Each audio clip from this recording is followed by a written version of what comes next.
Hello friend, this is Ryan Hicks of TaughtToProfit.com, and today I want to talk to you about 1 Corinthians 14:38, which says, "But if any man be ignorant, let him be ignorant." This may seem like a harsh saying, but the reality is when people choose to be ignorant, we're not talking about somebody who just doesn't know something and is willing to learn, is trying to get knowledge and information about something. That's not what's being talked about here.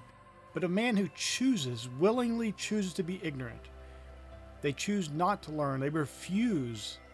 They rebel when any kind of truth comes their way. They refuse to educate themselves and to be informed. Just let them be ignorant. You're wasting your time trying to put in information into somebody who refuses it. Somebody who's made it their life's goal to be ignorant is not going to learn from you. And you're absolutely wasting your time on that endeavor. This is similar to what Jesus said about not casting your pearls before swine, not giving that which is holy unto the dogs. Now that may sound a little harsh, but the reality is when you're giving your wisdom and your knowledge to someone who refuses to listen, it's a waste of your time. It's a waste of their time as well.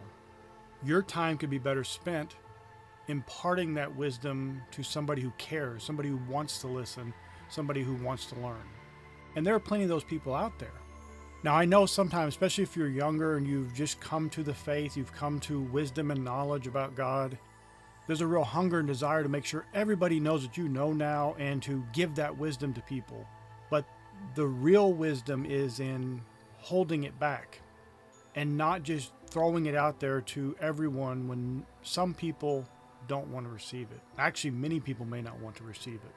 You're not holding it back from people who want the truth, but you're also not blindly throwing it out there when many people don't care about it. And that's treating this revelation you've received as something not valuable, something unholy.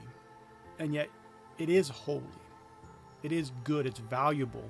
And it's not to be wasted, not to be trivialized and thrown out there with no regard for who's wanting to receive it or not.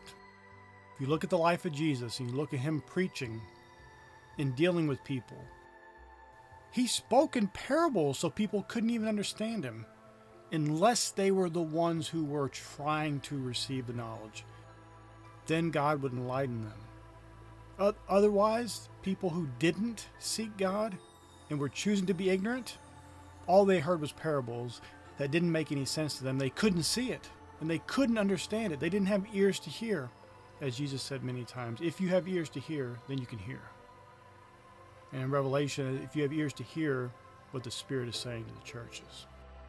So my friend, be wise in who you're dealing with and who you're dispensing wisdom to, because many will be ignorant. And they choose to be ignorant. And consequently, it's a waste of your time to try to impart wisdom to them. My friend, I pray this is a blessing for you. May God bless you richly.